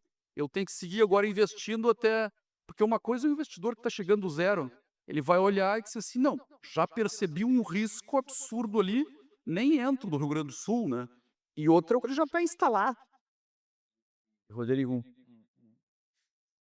tem que medir as palavras aqui, mas nós recebemos essa ação civil pública, somos réus, e nos últimos 20 dias o Ministério Público Federal, diferentes procuradores, e já ingressaram com 2 processos administrativos contra a CMPC. Então, isso aconteceu nos últimos 20 dias. Não vou fazer nenhum juízo de valor, nem Mas- posso. Mas você já tinha outros processos? Na história da CMPC, isso já vinha acontecendo? Se engano, não. Não. Porque aí começa a ficar uma reação, porque a gente separa o indivíduo, a atuação individual, da instituição. Eu hoje de manhã estava conversando com procuradores do Ministério Público Federal sobre a questão da ferrovia, né? E a gente anda de braços dados, mas não pode ter, numa democracia saudável, uma reação corporativista. Olha, independente de ter feito certo ou errado, é dos nossos, vamos defendê-lo até a morte. Não pode ser assim, né? Senão nós deixamos de ter uma atuação republicana, né? Eu não posso me manifestar quanto a isso. Mas é o que está aparecendo, né? É o que está aparecendo, né? Lendo o que está relatando. Parece exatamente o que o Rodrigo está falando. Novamente, eu não posso fazer juízo de valor, eu estou descrevendo um fato. O fato é uma ação civil pública, aproximadamente 30 dias atrás, e nos últimos 10, 15 dias, 2 processos administrativos. Isso é fato. Qualquer outra inferência a respeito, eu não posso me pronunciar. Perfeito. Fiquei até Eu só ia comentar, assim, que o tema realmente é lamentável isso. Eu acho que reforça o que eu comentei, de que existe um quadro ideológico que sim existe no estado do Rio Grande do Sul, né? Eu acho que o estado do Rio Grande do Sul vive o seu pior momento de negócio desde que, pelo menos nos últimos 30 anos, né? E olha que a gente teve governos difíceis aqui no estado do Rio Grande do Sul, né? Que causaram problemas significativos, mas a coisa se arraigou ao longo do tempo com esses governos. Agora a coisa está arraigada em alguns momentos. Vocês acham que o que se fez em termos dos órgãos principais de governo melhoraram muito, e os governos Sartori, e 2 governos do Leite, mas ainda existe isso impregnado aí, e tendo visto o ambiente, né? Eu acho que é um momento bem desafiador aí, e claro que isso tem a ver também, eu acho que em ponto, só para finalizar minha fala aqui, que tu citaste da Justiça Federal, eu acho que a gente passa por um momento também de muita insegurança jurídica a nível federal também, né? Bem grave, vem acontecendo, e que eu acho que daí também não dá não dá um alento, né, às questões locais que a gente está vivendo, né. Acho que é um caso, tão óbvio de efeitos positivos para o estado, que eu acredito que vai ser resolvido, né. Mas, fica dessa história para um outro investidor, para quem está querendo ampliar investimentos no estado, essa preocupação latente. Ela não se dissipa, mesmo que a CMPC alcance o objetivo, que acho que vai alcançar, porque é um projeto tão determinante, tão importante para o estado. Mas acho que fica sim uma preocupação com o risco que se tende a essa insegurança jurídica, que há tempos aqui na federação a gente fala, inclusive, né? É um tema nosso de longo prazo já sobre. é o eixo principal do manifesto empreendedor, né? E me choca isso porque é importantíssima a instituição do Ministério Público Federal, é uma instituição que nos orgulha, e quando ocorre um embate público em que a maior parte da opinião pública é favorável ao empreendimento, eu digo isso com relativa tranquilidade, nas próprias redes sociais da Federação teve alguns vídeos que passaram de 170 mil visualizações e teve ali 800 comentários, e aquilo ali é um recorte da sociedade. Tinha 10 comentários negativos contra o empreendimento, mais de 800 positivos, dizendo que é absurdo e tal. Então, é uma democracia que ela está ficando fragilizada por reações corporativistas. E aí, quando você olha a autonomia funcional que é necessária para o interesse público, mas ela começa a ser usada em defesa passando uma mensagem que o investidor enxerga. Como é que o investidor vai enxergar uma ação civil pública e 2 outras ações do Ministério Público por diferentes procuradores na mesma empresa no intervalo de 20 dias, se em 5 anos isso não acontecia? Ela está enxergando com uma mensagem bem clara: não mexam conosco, senão vocês vão ver o que vai acontecer. Mas isso não é uma relação com órgãos do Estado, não pode ser, porque isso termina maculando a imagem de todo o Ministério Público Federal. Aí 3 procuradores agem, ó, vamos dar uma mensagem para eles. E todos os procuradores do Ministério Público vão ter que responder por isso. Tinha, mas a minha imagem, o cara dedicou a vida, vocacionado, idealisticamente para aquilo ali, vai estar contaminado porque alguém resolveu reagir de forma corporativa. Então, essa é a imagem que passa para quem está olhando de fora, o sentimento que passa. Embora o senhor não possa falar isso, é o sentimento que eu tenho. Talvez seja um sentimento equivocado, né? Do ser eu processado amanhã, talvez, por causa disso, né? Mas eu queria ouvir o ex-governador Germano Rigoto sobre o assunto também, por favor. Bom, primeiro eu quero cumprimentar o presidente Lacerda, nosso vice-presidente, meu conterrâneo, e dizer, presidente Rodrigo, que essa mobilização que faz a Federação tem dado, presidente Lacerda, exemplo de comando de movimentos importantíssimos com o nosso Estado. Presidente Rodrigo, e eu quero cumprimentar a nossa presidente Simone, tem dado uma demonstração clara de como uma entidade ela tem possibilidade efetivamente de unir os gaúchos em torno de temas importantes para o nosso Estado. Quero da mesma forma cumprimentar o nosso pré-candidato ao governo, que estava há pouco com ele, num debate sobre proteína animal, junto com o Gabriel Souza, o nosso candidato Maranata, nosso ex-prefeito de Guaí, que sabe o que representa a celulose para o que representa a CMPC para Guaí. Quando eu vejo aqui do lado o Walter Ítio, eu quero lembrar que a duplicação da planta foi negociada toda no meu governo. Toda no meu governo. Aí houve a interrupção do governo, mas o governo seguinte deu sequência. Cumprimentar o Jair Soares, meu companheiro, grande governador, amigo de tanto tempo, que está aqui prestigiando esse encontro. Mas aquela duplicação da CNTC foi, na verdade, construída durante o meu período de governo, a engenharia, os incentivos, a forma de nós termos, e nós tivemos a duplicação. Mas, presidente Lacerda, naquela época, além da duplicação, era Aracruz, eu era CMPC. Além da duplicação, nós tínhamos também o projeto Losango da Votorantim. O projeto Losango da Votorantim significava investimento pesado em silvicultura, principalmente na metade sul, que tanto precisa de investimento, e uma planta entre Arroio Grande, Pelotas e Rio Grande. Essa planta seria uma planta de celulose nova. Esse projeto da Votorantim. Veio a crise internacional, a quebra do Lehman Brothers, a crise financeira, pegou os derivativos da Aracruz e a Votorantim puxou o freio dos investimentos que faria e a CMPC foi passada do controle da CMPC, que deu continuidade ao projeto. Então eu sei o que representa tudo aquilo que colocou tanto o meu vice-presidente como o presidente, como o presidente Rodrigo, o que representa para o Rio Grande do Sul um investimento como esse. É muito mais do que os empregos gerados diretamente, é muito mais do que os empregos gerados indiretamente. É aquilo que aconteceu no Rio Grande do Sul quando perdemos a Ford. Eu tive que, como governador, ir para os Estados Unidos, antes de assumir o governo, para a Europa, para mostrar que o Rio Grande do Sul passava a ser um estado receptivo ao investidor.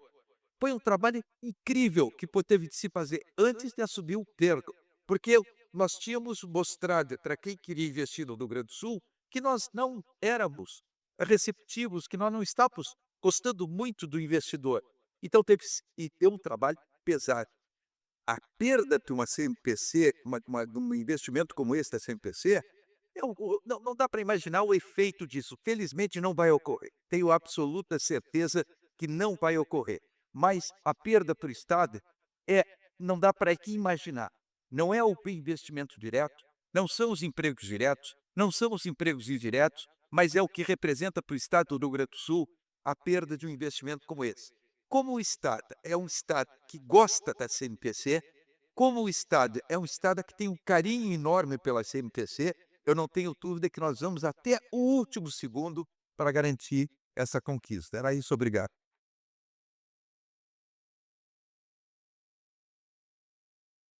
Muito obrigado, governador Rigoto. O senhor lembrou, estou me lembrando, em 2005, se fez um seminário em Pedro Osório sobre a metade sul, e era um momento de uma crise dramática. E aí o falecido Manuel Luiz Viana disse, olha, toda a base econômica e social da metade sul era pecuária de corte, e leite, mas mais porte, e arroz. E tinha que diversificar as cadeias produtivas. Pecuária, na época, o preço do boi era 40 centavos de dólar, uma crise terrível, as pessoas perdendo tudo, talvez a maior crise da metade sul tenha sido 2005. E eu me lembro, quando terminou o seminário, foi um desânimo tal que eu pensei assim, cara, mas não tem solução, não tinha cenário pela frente, né? E eu li um livro que era a biografia do Paulo Brossard, que ele falava sobre o Deus do acaso. Quando não tinha solução nenhuma, o Deus do acaso mexia nas peças do tabuleiro e mudava as variáveis. E aí, logo em seguida, surgiu o florestamento. E quando entrou o projeto Losango, aquelas terras de pecuária de porte que não valiam mais nada, porque era uma atividade que era deficitária, começaram a subir de preço e aquelas pessoas passaram a ter garantias para oferecer para financiamentos, e aí entrou a cadeia produtiva da soja, depois entrou a olivicultura, e isso foi mudando bastante a realidade da metade sul, que é muito diferente da de 20 anos atrás. Começou ali em 2007, 2008, florestamento. Pode fazer o comentário. Presidente, só uma questão. Eu sei que o presidente da Lacerda não vai poder dizer, não vai poder falar. E se ele falar, ele vai falar em outra direção. Tem aqui o senador Lazier Martins. E quero destacar o trabalho do Lazier na defesa da metade sul. Foi importantíssimo o trabalho no Senado Federal, na defesa desses investimentos com a metade sul. Mas eu quero dizer, o presidente Lacerda não vai poder dizer. Mas naquele projeto Losango, com certeza, continuou o projeto de civicultura muito importante para a metade sul. A CMPC está jogando adiante todo aquele projeto de desenvolvimento da silvicultura. Mas existe alguma possibilidade de uma nova planta entre Arroio Grande e Pelotas para exportação, especialmente para exportação, aproveitando o Porto de Rio Grande? Acho difícil a resposta, mas quem sabe? O, o mais o mais lógico para nós seria expandir lá em Barra do Ribeiro, que já vai estar toda a infraestrutura. Isso seria o mais lógico. Não existe uma data para que isso aconteça, mas eu diria que a possibilidade de ter uma fábrica, outra fábrica de celulose da CMPC, naquela mais próxima de Rio Grande, a Rio Grande, é muito difícil. Mas é possível, daqui a algumas décadas, que a CMPC tenha uma outra fábrica lá em Barra do Ribeiro, mas não existe um plano ainda. Muito obrigado. Vamos passar para as considerações finais, Fernando. Perfeito. Então, agradecer a oportunidade de estar conversando sobre esse tema, um tema que de fato inquieta, né, a todos nós como gaúcho, população e como empreendedores aqui do estado, e inquieta muito, muito, está na pauta, insisto, de todo mundo que está olhando o investimento no estado do Rio Grande do Sul, né.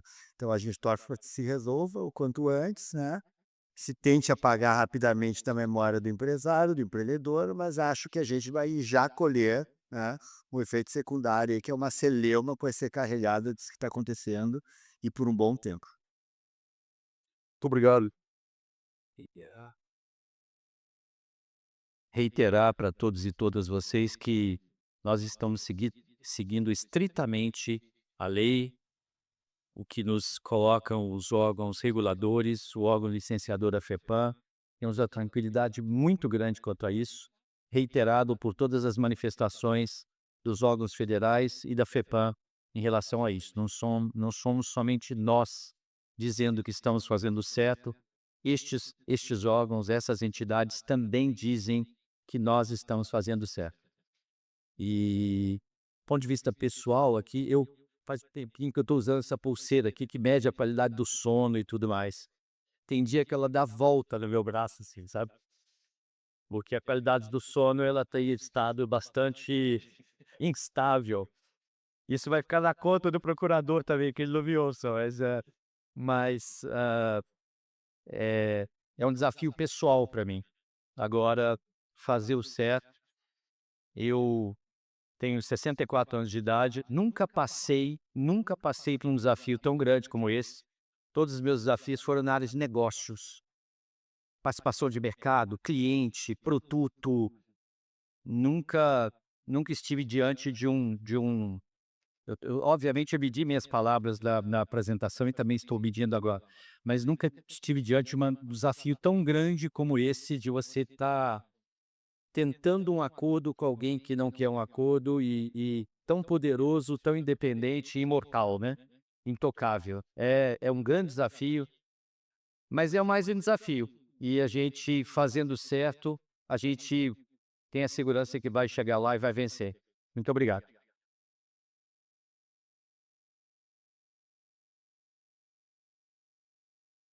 Muito obrigado, eu que agradeço. Uma democracia saudável, cada um de nós tem um papel e nós vamos exercê-lo até o fim para que seja bem acolhido o investimento, para que a gente consiga reverter esse quadro de litigância do Estado do Rio Grande do Sul e fazer o Estado ocupar o seu espaço do Brasil e no mundo. Está mais na hora, nós não temos mais tempo a perder com atraso, com litigância, com beligerância, com quem quer colocar 11 milhões de gaúchos como reféns.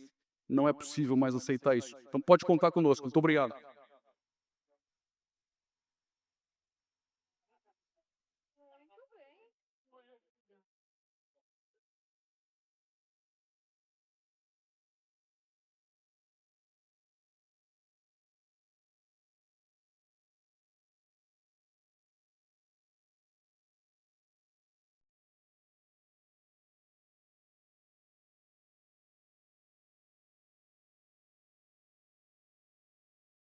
O Banrisul está chegando aos 100 anos e segue se adaptando aos novos tempos, mas sem perder o que nos torna únicos: o compromisso com o crescimento da nossa gente. É por isso que entendemos quando um cliente quer um aplicativo na palma da mão ou uma conversa olho no olho. Estaremos sempre ao teu lado, entendendo que cada cliente é único, assim como o nosso banco. O Banrisul é um banco único, porque te entende. O homem ainda não tinha chegado à Lua, mas eu já estava com você, impulsionando em direção ao futuro. Estradas eram só projetos, e distritos apenas sonhavam em ser cidades. Mas eu já estava pronto para ajudar você a desenvolver isso e muito mais. Robôs e IAs moravam na ficção, e computadores eram gigantes limitados. E eu já preparava a base para você usar e inovar. Desde que esse futuro era só um esboço, eu já estava ao seu lado, sonhando junto, realizando muito, impulsionando, desenvolvendo, concretizando, preparando o terreno, semeando, cultivando, sempre lado a lado, levando você cada vez mais longe, evoluindo cada vez mais. BRDE, parceiro das histórias que transformam vidas.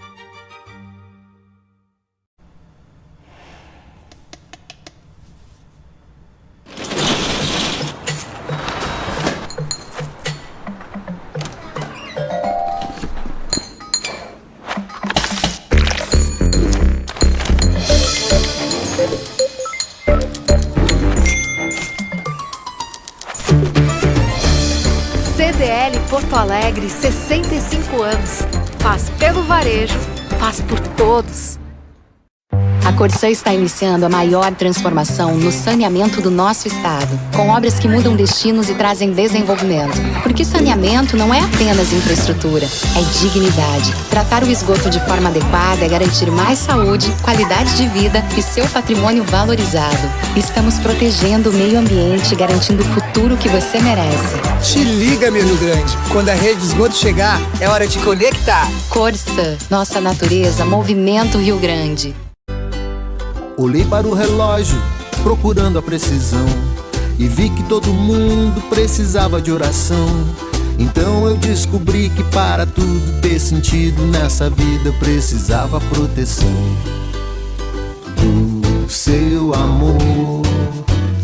Vou lhe dizer, assim como a cigarra, a primavera, eu espero a nova era, eu preciso de você.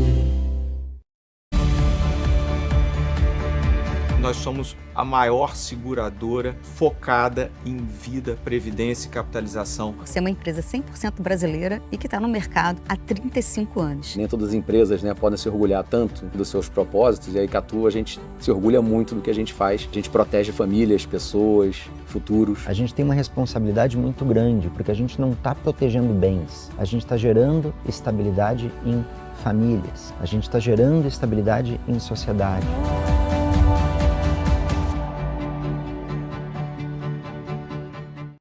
De onde vem a sua força? Do suor que escorre no rosto? Ou das raízes que se espalham por esse chão? Força é usar a cabeça para planejar e o coração para colocar os sonhos de pé. Viver tantas histórias com pessoas de diferentes culturas e identidades é o que faz a gente descobrir novos significados da força todos os dias. Steel, 50 anos de Brasil. A força para construir histórias. Sustentabilidade nasce de decisões conscientes, feitas todos os dias. Na Sulgás, cada atitude conta. Priorizamos a segurança, reduzimos emissões, investimos em energia mais limpa, promovemos inclusão, agimos com ética e responsabilidade social. É o jeito Sulgás de transformar o agora e construir o amanhã. Sulgás, energia para hoje, gás para o futuro. O Tex Group nasceu para definir o que é inteligência no tributário das empresas. Somos mais de 250 escritórios conectados, mais de 1.780 profissionais atuando juntos.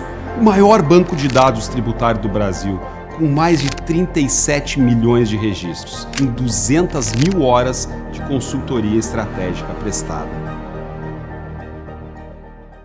Se fosse resumir a Unimed em uma palavra, essa palavra seria grandeza. A grandeza de ser a maior cooperativa de médicos do mundo e também a grandeza de acolher a Dona Irene, cuidando daquela dor na lombar que não passava nunca. A grandeza de estar presente nas maiores empresas do Brasil e também cuidando de pequenos negócios. Grandeza é ser próximo, e ser próximo é cuidar do que importa pra você. Na Unimed, sua saúde é cuidada por quem entende de cuidado. Com experiência de mais de 187 anos, a Wilson Sons tem abrangência nacional e oferece soluções completas para mais de 5.000 clientes, incluindo armadores, importadores, exportadores, indústria de energia offshore, projetos de energia renovável, setor do agronegócio, além de outros participantes em diversos segmentos da economia. Com uma unidade de negócio localizada estrategicamente ao sul do Brasil, o Tecon Rio Grande é o seu hub port que conecta cargas a diversos destinos por meio de operações de exportação, importação, cabotagem e transbordo, fazendo parte do seu dia de diversas maneiras. Desde os alimentos que chegam à sua mesa, até os insumos para seus dispositivos eletrônicos. Tudo isso é movimentado com segurança e eficiência pelas nossas operações, com infraestrutura de classe mundial, profissionais qualificados e inovação contínua. Operamos com sustentabilidade, segurança e eficiência. Somos o Tecon Rio Grande, o caminho que transforma realidades.